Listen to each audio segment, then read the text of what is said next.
Currently in the NBA, there's only two players averaging over 30 points, shooting over 55% from the field, and still dishing out over 5 assists. One of them is Nikola Jokic, largely regarded as the most valuable player so far this season, and largely regarded as the best player in the world. That's how most people look at Nikola Jokic currently, and rightfully so, because if you look at his numbers and his impact on this team, it's just ridiculous how this guy is able to impact the team. Now, the other player is Giannis Antetokounmpo, the guy people keep forgetting to put in the conversation to be one of the most valuable players in the NBA, especially because of what he provides on both sides of the floor. You heard that right. What he provides on both sides of the floor. His defense has picked up in this late stretch of games that they've won the last 6 of 7 games. And offensively, he's been as good as years past. Arguably, you can say even better. And to put this into perspective for you guys, if we're going to go dating back to 2015, because this stat blew my mind, the guy with the most 30-point games is Giannis Antetokounmpo. Not James Harden when he was having his crazy stretches between 2018 to 2020. Not Steph Curry, who started this crazy streak in 2015. Not LeBron James and not Kevin Durant. Giannis Antetokounmpo has the most 30-point games dating back to 2015. As a scorer, Giannis has been absolutely unworldly, and defensively, his impact has been there as well. Yet, people have been really just shooing in Jokic as this for sure the best player in the world, the biggest gap since LeBron James. That's a conversation people have been trying to push, but no. Let's look at this guy who's averaging 30 plus points, 12 rebounds, over 5 assists, and shooting 60% from the field on elite defense. Let's talk about this guy real quick. So far this year, one of the biggest upgrades that Giannis has implemented into his game has been the mid-range shot. Now, if we go back to 2022, that's when he really started to try to implement this mid-range shot into his profile. The thing with Giannis has always been, people used to say, what if he adds this 3-point shot to his game, man? It's going to be almost impossible to stop him. Well, right now, he's not quite adding the 3-point shot into his bag, but he is adding the mid-range shot to his bag, because right now Giannis from the mid-range has been absolutely killing it. And I don't know if most people are actually noticing it, because currently Giannis is shooting 47.8% from the mid-range on about 7.9 attempts. Now, to put this into even bigger perspective for some of you guys who don't truly understand what I'm saying with the numbers, players who are shooting over 8 mid-range shots a game on a 45% clip, only 8 players, including Giannis, is doing that. And some of the guys on this list are considered elite mid-range shooters in NBA history, like DeMar DeRozan and Kevin Durant. Now, Giannis isn't quite hitting the mid-range shot at that clip, but the fact that he's even in the ballpark with those guys is absolutely insane. In the recent game against the Charlotte Hornets, he didn't miss a single shot from the mid-range, and his rim finishing, that's the thing that he has that those other guys don't have. Giannis Antetokounmpo is not just a great or good slasher at getting to the rim.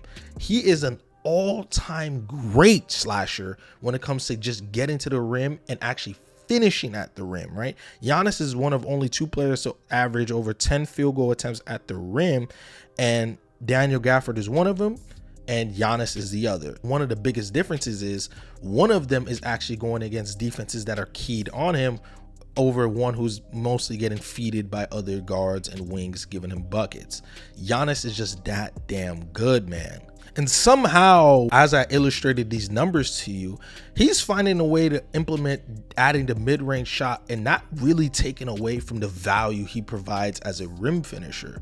One of the things that you have to do as a player when you're adding a new element to your game is not to try to take away too much from what you're really great at. Since Giannis is one of, if not one of the greatest slashers to ever play in this game, if he's going to start adding a mid-range shot, that's going to start taking away from what he does at getting to the rim. Well, that just isn't happening with Giannis, because he's finding a great blend at when he should be attacking at the rim and when he should be shooting those mid-range shots. Going back to this Charlotte Hornets game, this one play really scared me when he's attacking Grant Hill downhill. He uses his hezzy like he was really about to shoot it, but he keeps faking him out and then just goes all the way to the rim and finishes with a right hand layup.